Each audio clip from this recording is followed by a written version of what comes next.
ہم اپنی ذات کو بھی دھوکہ دے رہے ہیں، لوگوں کو بھی دھوکہ دے رہے ہیں۔ اور دھوکہ دے کر لوگ مال کما کر بڑی بڑی کوٹھیاں بنا کر پھر کہتے ہیں اللہ کا شکر ہے، اللہ نے بڑی دولت دی ہے، الحمدللہ۔ میں کہا لا حول ولا قوت الا باللہ۔ فرمائے یخادعون اللہ والذین آمنوا، اللہ کو دھوکہ دینے کی کوشش کرتے ہیں اور ایمان والوں کو۔ فرمایا وما یخدعون الا انفسهم وما یشعرون، وہ کسی کو دھوکہ نہیں دے رہے، اپنی ذات کو دھوکہ دیتے ہیں لیکن ان کو پتہ نہیں ہے۔ اور اگلی بات بھی بیان کی، وَإِذَا لَقُوا الَّذِينَ آمَنُوا قَالُوا آمَنَّا، منافقین کی یہ مثال دی کہ جب وہ ایمان والوں سے ملتے تھے نا تو کہتے تھے یار ہم تو تمہارے ساتھ ہیں، ہم ایمان لائے ہیں، ہم حضور کو نبی مانتے ہیں، اللہ کو خدا مانتے ہیں، حضور کے پیچھے نمازیں پڑھتے تھے عبداللہ بن ابی جیسے لوگ، اور جب قرآن پڑھتے تھے نا اللہ اکبر، آج لوگ کہتے ہیں حضرت صاحب آپ کو کیا ہو گیا، وہ فلاں بندہ بھی قرآن پڑھتا ہے، فلاں بندہ بھی حدیث پڑھتا ہے، انہوں نے بھی دین کی باتیں پڑھی ہیں، آپ کہتے ہیں وہ ٹھیک نہیں ہے، یہ کیسے ہو سکتا ہے؟ میں نے کہا یار کیسی باتیں کرتا ہے، قرآن تو عبداللہ بن ابی بھی پڑھتا تھا، یزید قرآن کا حافظ تھا، یزید جمعہ پر آتا تھا، میں نے کہا ان کو بھی ٹھیک کہیں گے، ایسی بات نہیں ہے۔ صحیح اور غلط کے اندر امتیاز کرنا ہوگا، جو غلط ہے وہ غلط ہے، جو نبی کا غلام ہے وہ نبی کا غلام ہے، اس کی گرد راہ تک بھی کوئی نہیں پہنچ سکتا۔ تو جب ایمان والوں سے ملتے تھے کہتے ایمان لائے، وَإِذَا خَلَوْا إِلَىٰ شَيَاطِينِهِمْ، جب اپنے شیطانوں کے پاس جاتے تھے تو پھر کیا کہتے تھے اِنَّا مَعَكُمْ، ہم تمہارے ساتھ ہیں، اِنَّمَا نَحْنُ مُسْتَهْزِئُونَ، ہم تو ان کے ساتھ تو مذاق کرتے ہیں، ہم ایمان لے کر نہیں آ رہے۔ تو اللہ فرماتے ہیں وہ کسی اور کو دھوکہ نہیں دے رہے بلکہ اپنی ذات کو دھوکہ دے رہے ہیں۔ آج ہمارے معاشرے کے اندر دھوکہ دہی بہت عام ہو گئی، ایک بڑے تاجر سے لے کر ایک نچلے طبقے تک، ایک ریڑھی لگانے والا، ایک سبزیوں کا ٹھیلا لگانے والا، اس تک ہر بندہ اس مرض میں مبتلا ہے، اور ہر بندہ دوسرے کی طرف دیکھ رہا ہے، اپنی ذات کی طرف کوئی بھی نظر نہیں کرتا۔ کوئی اگر چھوٹا کام کرنے والا ہے، چھوٹا بزنس مین ہے، وہ بڑوں کو گالیاں دے گا، یار وہ انہوں نے فلاں کام کر دیا، وہ فلاں دھوکہ بازی کرتے ہیں، انہوں نے وہاں پر فراڈ کیا، وہاں پر انہوں نے پیسے دبا لیے۔ لیکن اس سے پوچھے یار انہوں نے چلو جہاں تک ان کا ہاتھ پہنچتا تھا انہوں نے بھی کیا، غلط کیا، لیکن جہاں تک تیرا ہاتھ پہنچتا تھا باز تو بھی نہیں رہا، تو نے بھی تو کیا ہے نا۔ تو اس لیے ہر بندے کو اپنی ذات کی طرف غور کرنا ہوگا۔ مولانا رومی رحمۃ اللہ علیہ، آپ سے کسی نے سوال کیا کہ حضرت دھوکہ بازی بہت عام ہو گئی، ہر بندہ دھوکے باز ہے، فرمایا کہ کبھی اپنی ذات کی طرف تو نے غور کیا ہے، اپنے گریبان میں جھانکا ہے؟ کہنے لگا حضرت میں نے تو کبھی کسی کو دھوکہ نہیں دیا ہے۔ اللہ اکبر، اس نے بات کی، آپ نے فرمایا ایسا نہیں ہو سکتا۔ جب آپ نے اس سے سوال کیے، اس نے اپنا انداز بتایا تو آپ نے اس کو بتایا فلاں مقام پر تو بھی دھوکہ دے رہا ہے۔ کہا تیرے ماں باپ کو تجھ سے کیا امید ہے؟ کہا میرے ماں باپ مجھ سے امید رکھتے ہیں کہ جب وہ دنیا سے جائیں گے میں ان کو اصحال ثواب کروں گا۔ کہا دنیا سے چلے گئے؟ کہا چلے گئے۔ کہا بتاؤ کہ دن میں کتنے سپارے پڑھتے ہو ان کے لیے؟ کہا حضرت وقت نہیں لگتا۔ کہا بتاؤ کتنی دفعہ دعا کرتے ہو والدین کے لیے؟ کہا حضرت وقت نہیں لگتا۔ فرمایا ماں باپ کو دھوکہ نہیں دے رہا تو اور کیا؟ وہ تو اس سے امید لگا کر چلے گئے، ہم دنیا سے جا رہے ہیں، ہماری اولاد ہمارے لیے اصحال ثواب کا اہتمام کرے گی، لیکن تجھے ان کا خیال نہیں آ رہا، اور تو پھر لوگوں کی طرف تانے دیتا ہوا انگلیوں کے اشارے بلند کر رہا ہے، فلاں ایسے کرتا ہے، فلاں ایسے کرتا ہے۔ اپنے گریبان میں بھی تو جھانک۔ اقبال کہتا ہے من میں اپنے ڈوب کر پا جا سراغ زندگی، میرا نہیں بنتا تو نہ بن، تو اپنا تو بن۔ وہ کہتا ہے اپنے دل کے اندر غوطہ زن ہو جا اور اپنے اوپر غور کر اور دیکھ میں کہاں پر کھڑا ہوں، میرے اعمال کیا ہیں، میرا انداز زندگی کیا ہے۔ لوگوں کو چھوڑ دے، اپنی ذات میں ڈوب کر اپنے آپ کو درست کرنے کی کوشش کر۔ میرا نہیں بننا کوئی بات نہیں، تو اپنی ذات کا تو بن جا، اپنے ذات کے ساتھ تو مخلص ہو جا۔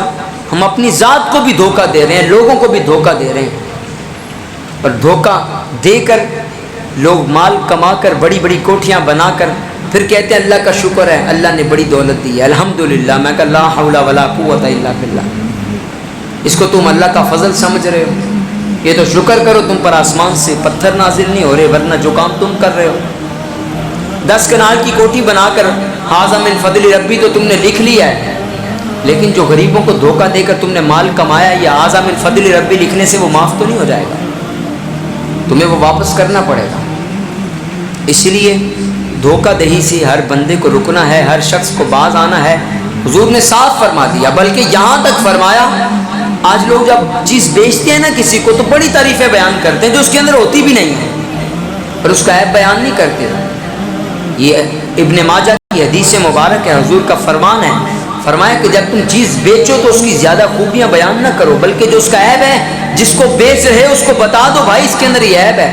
صحابہ کا یہی انداز تھا۔ حضرت باصلہ رضی اللہ تعالیٰ عنہ صحاب رسول ہیں، ایک شخص ان کے گھر چلا گیا اور ان کے گھر کے اندر ایک اونٹنی کھڑی تھی، ان کے بیٹے سے سودا طے ہو گیا، کہنے لگا حضرت یہ مجھے چاہیے ہے، تو اس نے کہا ٹھیک ہے لے جاؤ۔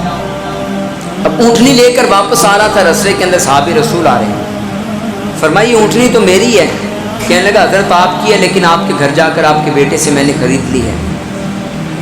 اب صحابی رسول تھے، انداز دیکھیں کمال کا ہے، فرمایا کیا تم جانتے ہو کہ اس کے اندر کون کون سے عیب موجود ہیں؟ اللہ اکبر، اپنی چیز کے خود عیب بیان کر رہے ہیں۔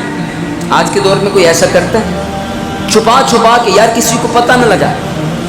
موبائل خراب ہو گیا تو بیٹری فل کر کے کہیں وہاں پر جا کر سگنل چار گر نہ جائیں، میری انسلٹ ہو جائے گی اور میرا سودا بکے گا نہیں۔ پھر اس کو تعریفات کرتے ہیں، یار اس کے اندر یہ بھی فیسلٹی ہے، یہ بھی ہے، یہ بھی ہے، یہ بھی ہے۔ وہ 4 دن لے کر جاتا ہے، بعد میں پتہ چلتا ہے چیز خراب ہے، جس سے لیا اس کا نام اور نشان کا پتہ بھی نہیں۔ یہ دودھ والے بھی اس طرح کرتے ہیں، بھینس جب بیچنی ہوتی ہے نا تو 1 ہفتہ یا 3-4 دن اس کا دودھ نہیں دھوتے، دودھ اندر ہی رہنے دیتے ہیں کہ جس کو بیچیں گے وہ دودھ چوئے گا، دودھ دھوئے گا، تو جب وہ دودھ دھوئے گا تو 20-25 کلو نکلے گا۔ وہ کہے گا یار یہ تو کمال کا دودھ دیتی ہے، اتنا دودھ دیتی ہے، لیکن اس کے بعد ہم غائب ہو جائیں گے، 4 دنوں بعد جب دوبارہ دودھ دھونے کی باری آئے گی تو وہی اس کے اندر واضح فرق نظر آئے گا، لیکن وہ کچھ کر نہیں سکے گا۔ یہ 2 نمبری ہمارے معاشرے کے اندر پائی جا رہی ہے۔ اب صحابہ رسول کہنے لگے یار تو بتا کہ اس کے اندر جو عیب پائے جاتے ہیں تجھے پتہ ہے؟ کہنے لگا نہیں۔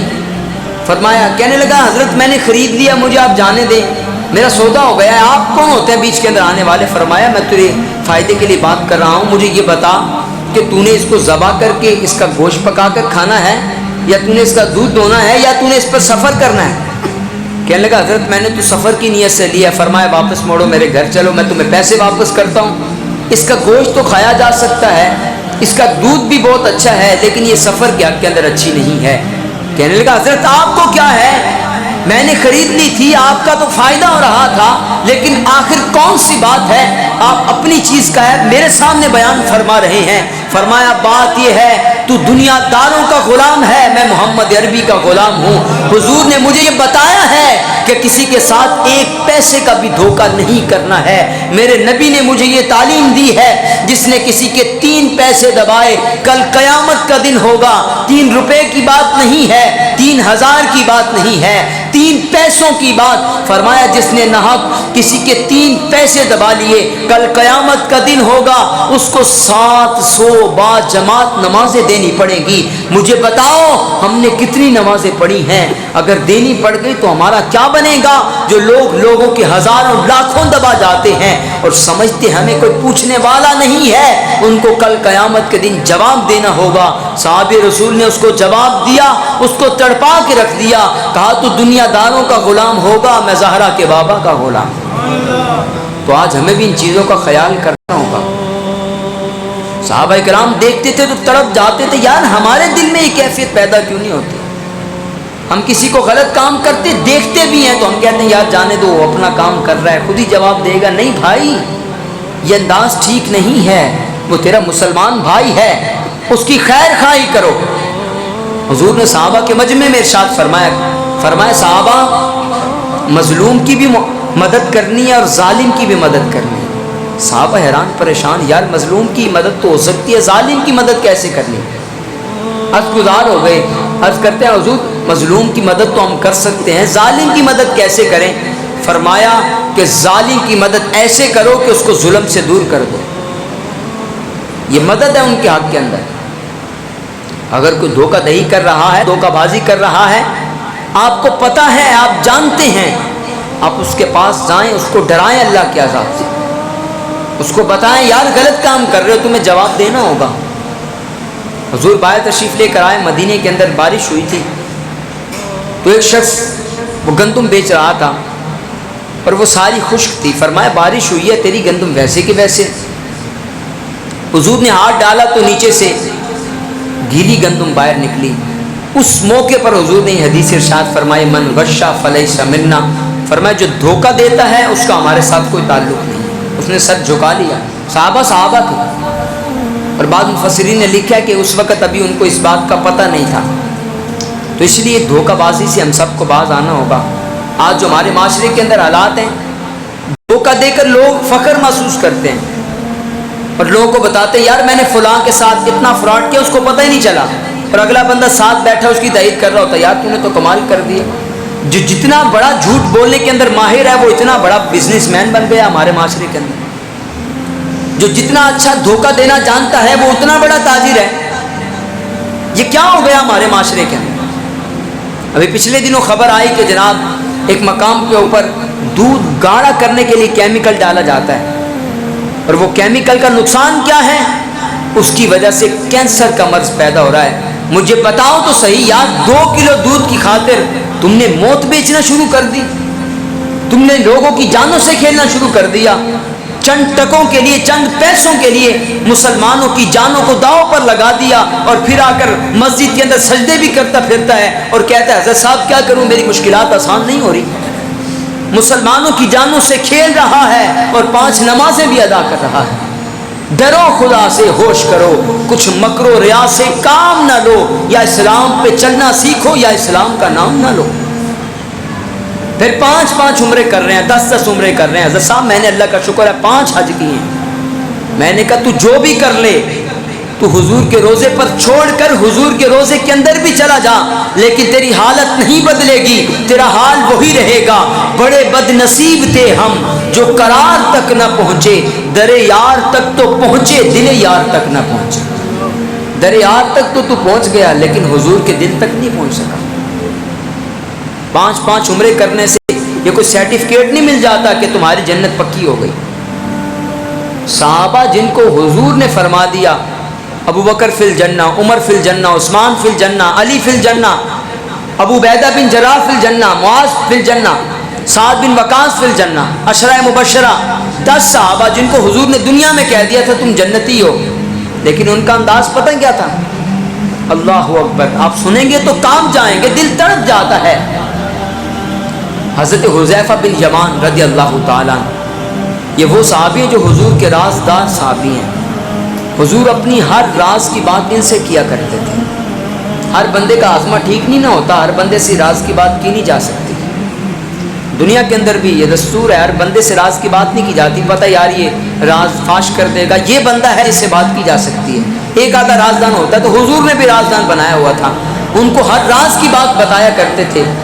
حضور نے ان کو منافقین کی لسٹ بنا کر دی تھی, فرمایا فلاں بھی منافق ہے, فلاں بھی منافق ہے, وہ سمجھتے ہیں مجھے پتہ نہیں ہے. اللہ اکبر. حضور دلوں کی باتوں کو جانتے تھے اور حضور نے لکھ کر دیا تھا, فرمایا حذیفہ فلاں بندہ بھی منافق ہے, فلاں بھی منافق ہے. اللہ اکبر. حضرت حذیفہ فرماتے ہیں ایک دن میں کام اٹھا, کیا ہوا؟ فرمایا آدھی رات کا وقت تھا, رات کا پچھلا پہر تھا, میرے دروازے پر دستک ہوئی. میں حیران ہوا, یار کون آیا ہے, آدھی رات کا وقت ہے.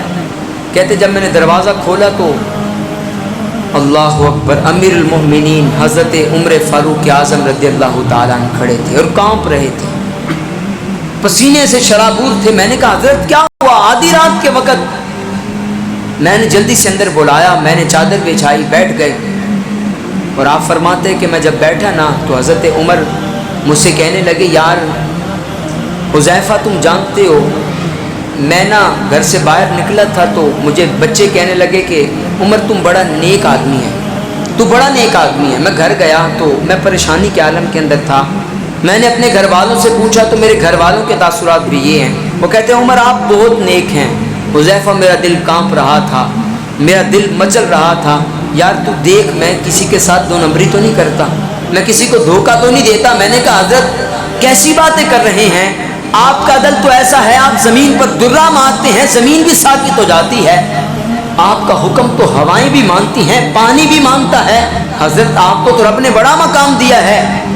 حضرت حذیفہ کہتے ہیں حضرت عمر میرے ساتھ بیٹھے, میرے کاندھوں کو دبانے لگے اور آپ کی آنکھوں سے آنسو ٹپک رہے تھے. مجھے رو کر فرمانے لگے حذیفہ تو رازدار رسول ہے, تو حضور کا رازدان ہے, حضور نے تجھے بتایا ہے فلاں فلاں بندہ منافق ہے, حذیفہ بتا وہ لسٹ دیکھ کر منافقوں کی جو کتار حضور نے بنا کر دی ہے، مجھے بتا کہیں منافقوں کے اندر عمر کا نام تو شامل نہیں ہے؟ آپ کہتے ہیں میں تڑپنے لگا، میں کانپنے لگا، یہ عمر بات کر رہے ہیں